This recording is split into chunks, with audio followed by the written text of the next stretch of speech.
Praise the Lord परसे मान धन्यवाद हो परसे केते अनुग्रह कले आज आपण मन निकट में आ गोटे शिक्षा नहीं आसवा सुजोग देले से पेशर को धन्यवाद देवा सहित मु समस्त मोर प्रेज द लॉर्ड जना प्रेज द लॉर्ड आज जो शिक्षा आपण मन निकट रखा जाऊँगी ताहा हूँ कौन ईश्वर को सेवक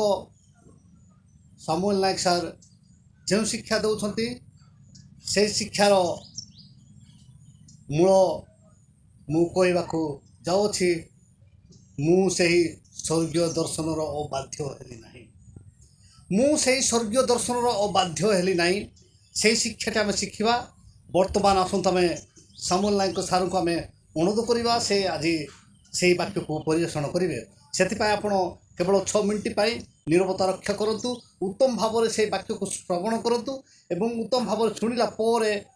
आपणकर जीवन में आपण आग को ईश्वर सेवा कार्य करने अग्रसर हो पारे आसतु आम से वाक्य आम शुणा ख्रीष्टर प्रिय भाई माने भौणी माने प्रभु जीशु नाम आपण समस्त को नववर्षर नमस्कार। आसतु आज आम परमेश्वर वाक्य किंचित विषय आम आलोचना करवा प्रेरित 9 अध्याय 1 पद ठारू 19 पद भितर साउल को प्रभु कि प्रकार भाव दर्शन देले से संपर्क लिखा जाए प्राय जदिओ पाउल दमेशक नगर सलख नामक पथरे प्रभु जीशु ख्रीष्टर एक अलौकिक ज्योति से देखिले एवं से निश्चित एवं से उद्बोध हेले जे प्रभु जीशु ख्रीष्टर को दर्शन कली कारण से दर्शन मध्य प्रभु जीशु मध्य कथा कहले हे साउल तुमे मते काहे ताड़ना करुछ साउल पचारे प्रभु तुमे किए आ जीशु कहले तुमे जहा को ताड़ना करुछ मु सेही जीशु एवं साउल निश्चित हेले एक अलौकिक ज्योति मध्य प्रभु जीशु ख्रीष्टर एक पवित्र स्वर शुणी से जीशु ख्रीष्ट को दर्शन कले बोली से निश्चित बोध पाइले तेबे यही कथा से प्रथम करंती तार 15 पद 8 पदर करंती लोक मान कहउचंती मु से मते दर्शन देले अर्थात प्रभु जीशु ख्रीष्ट मते दर्शन देले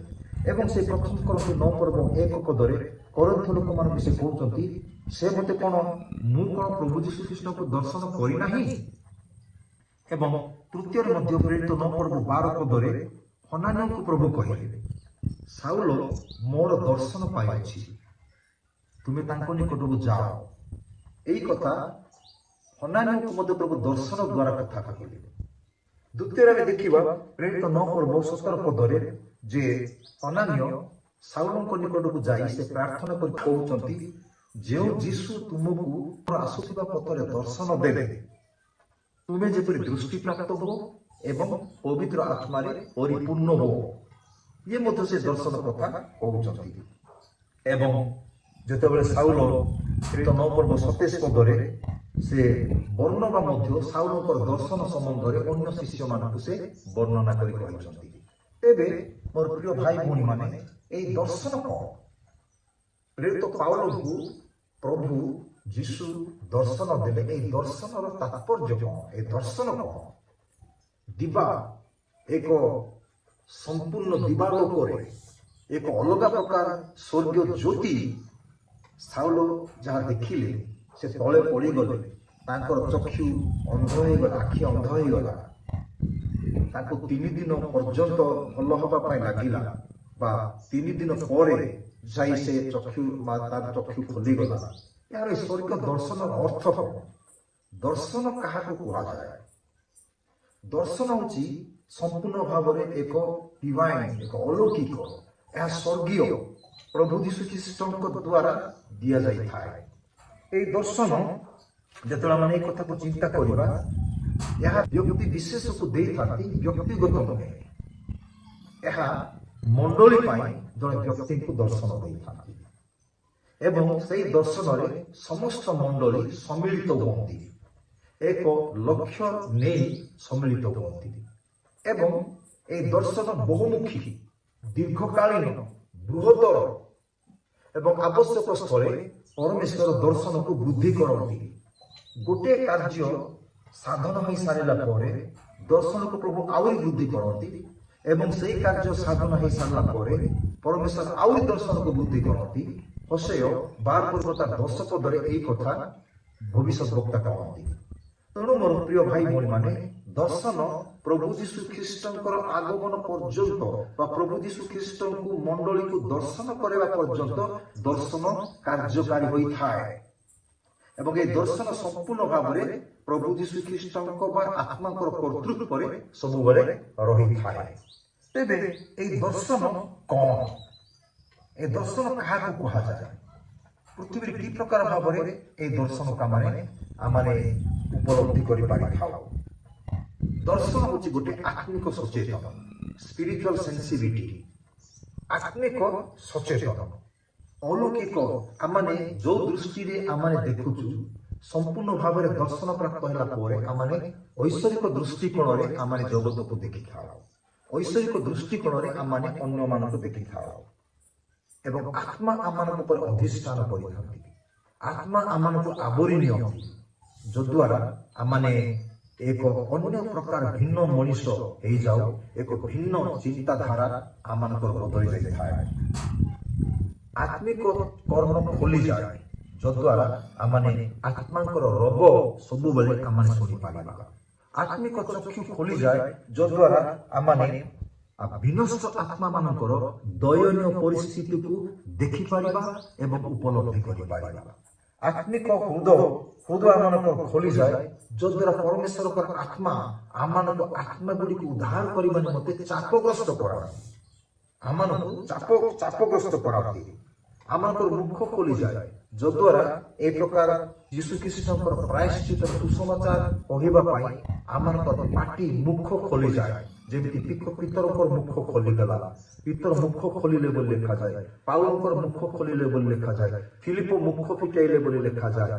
ପ୍ରଭୁ ଆମମାନଙ୍କର ମୁଖ ଫିଟାନ୍ତି ସୁସମାଚାରକୁ ପ୍ରଚାର କରିବା ପାଇଁ। ତେଣୁ ମୋର ପ୍ରିୟ ଭାଇମାନେ ଏବଂ ଭଉଣୀମାନେ, ଏହା ଏକ ସ୍ୱର୍ଗୀୟ ଦର୍ଶନ। ବ୍ୟକ୍ତି ବିଶେଷକୁ ଦିଅନ୍ତି, କିନ୍ତୁ ବ୍ୟକ୍ତିଗତ ନୁହେଁ, ମଣ୍ଡଳୀ ନିମନ୍ତେ ପ୍ରଭୁ ଯୀଶୁ ଖ୍ରୀଷ୍ଟଙ୍କ ସହିତ ସାକ୍ଷାତ କରିବା ପର୍ଯ୍ୟନ୍ତ ଏହି ଦର୍ଶନ ଏହି ଜଗତରେ ମଣ୍ଡଳୀ ଦ୍ୱାରା କାର୍ଯ୍ୟକାରୀ ହେଇଥାଏ ଏବଂ ଏହି ଦର୍ଶନରେ ପ୍ରତ୍ୟେକ ମଣ୍ଡଳୀର ପ୍ରତ୍ୟେକ ସଭ୍ୟମାନଙ୍କୁ ପ୍ରଭୁ ସମ୍ପୃକ୍ତ କରାନ୍ତି ତାଙ୍କର ସମ୍ପୂର୍ଣ୍ଣ ପୃଥିବୀରେ ସୁସମାଚାର କାର୍ଯ୍ୟ ସାଧନ ହେବା ପର୍ଯ୍ୟନ୍ତ। ପ୍ରଭୁ ଆପଣମାନଙ୍କୁ ଆଶୀର୍ବାଦ କରନ୍ତୁ। ଧନ୍ୟବାଦ। ଆମେ ଶୁଣିଲୁ ଯେ ପ୍ରେରିତ ପାଉଲ ତାଙ୍କର ଜୀବନୀ କି ପ୍ରକାର ଭାବରେ ଈଶ୍ୱରଙ୍କ ନିକଟକୁ ବା ଯୀଶୁଙ୍କ ଶରଣଗତ ହେଲା ସେ ବିଷୟ ସେ କହୁଛନ୍ତି ଏବଂ ରାଜାଙ୍କ ସମ୍ମୁଖରେ ସେ କହୁଛନ୍ତି, ମୁଁ ଯେଉଁ ଦର୍ଶନ ପାଇଲି ତାହାକୁ ସେ ଦର୍ଶନକୁ ମୁଁ ଅବାଧ୍ୟ ହେଲି ନାହିଁ। ଅନେକ ପରିବାରକୁ ମୁଁ ଉଜାଡ଼ୁଥିଲି, ମୁଁ ଅନ୍ଧ କରିଦେଉଥିଲି, ସେମାନଙ୍କର ସଂସାରକୁ ମୁଁ ନଷ୍ଟ କରୁଥିଲି, କିନ୍ତୁ ମୋତେ ଯେତେବେଳେ ଯୀଶୁଖ୍ରୀଷ୍ଟ ଧରିଲେ ଏବଂ ଯେତେବେଳେ ମୁଁ ଜାଣି ତାହାଙ୍କର ପରିଚୟ, ସେଦିନ ଠାରୁ ମୁଁ ତାହାଙ୍କ ପଥରେ ଗମନ କଲି ଏବଂ ତାହାଙ୍କ ପଥରେ ଯିବା ଅନେକ ଲୋକମାନେ ଈଶ୍ୱରଙ୍କ ସେବକମାନେ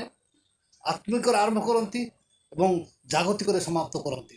ଯାହାରି ଫଳରେ ଈଶ୍ୱର ଗୌରବ ପାଇବା ପରିବର୍ତ୍ତେ ଅନେକ ଲୋକମାନେ ପରସ୍ପରଙ୍କ ନିକଟକୁ ଆସିବା ପାଇଁ ନାରାଜ ହେଉଛନ୍ତି। ସେଥିପାଇଁ ଯେତେବେଳେ ପ୍ରେରିତ ପାଉଲ ଯୀଶୁଙ୍କୁ ସେଇ ଶକ୍ତି ମାଧ୍ୟମରେ ବା ସେ ଆଲୌକିକ ମାଧ୍ୟମରେ ତାଙ୍କର ରୋଗଟି ଶୁଣିଲେ, ସେ ରୋଗ ତାହାଙ୍କୁ କ'ଣ କଲା ଯେ ବ୍ୟାଟେରୀ ଚାର୍ଜ ହେବା ସହିତ, ମୋବାଇଲ ରିଚାର୍ଜ ହେବା ସହିତ କଥୋପକଥନ କେମିତି ହୁଏ ସେମିତି ସେ ଈଶ୍ୱରଙ୍କ ନିକଟରେ ଲାଗି ରହିଲେ ଏବଂ ଈଶ୍ୱର ଯାହା କହିଲେ ସେ ଅନୁସାରେ ଚାଲିଲେ ଏବଂ ଅନେକ ଶିଖିବାର ଅଛି ଈଶ୍ୱରଙ୍କର ବାକ୍ୟ। ଆମେ ଆଗାମୀ ଦିନମାନଙ୍କରେ ଉତ୍ତମ ଭାବରେ ଆମେ ସେଇ ଈଶ୍ୱରଙ୍କ ବାକ୍ୟ ଶିଖିବା, କିନ୍ତୁ ଏଇଠୁ ଆମେ ଦେଖୁ ଯେ ଅବାଧ୍ୟ ହେଲେ ନାହିଁ। ଅନେକ ଲୋକମାନେ ଯେତେବେଳେ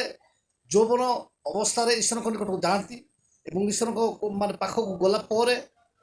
ଶାରୀରିକ ସାଂସାରିକ ଲୋଭ ମାୟାରେ ପଶିଲା ପରେ କ'ଣ ହୁଅନ୍ତି, ସେମାନେ ଧୀରେ ଧୀରେ ପ୍ରଭୁଙ୍କ ଠାରୁ ଦୂରେଇ ଯାଆନ୍ତି ଏବଂ ସେମାନଙ୍କର ସେବା କାର୍ଯ୍ୟ ସେଥିରୁ କ'ଣ ଥଣ୍ଡା ହେବାକୁ ଆରମ୍ଭ କରିଥାଏ। ସେଥିପାଇଁ ପ୍ରେରିତ ପାଉଲ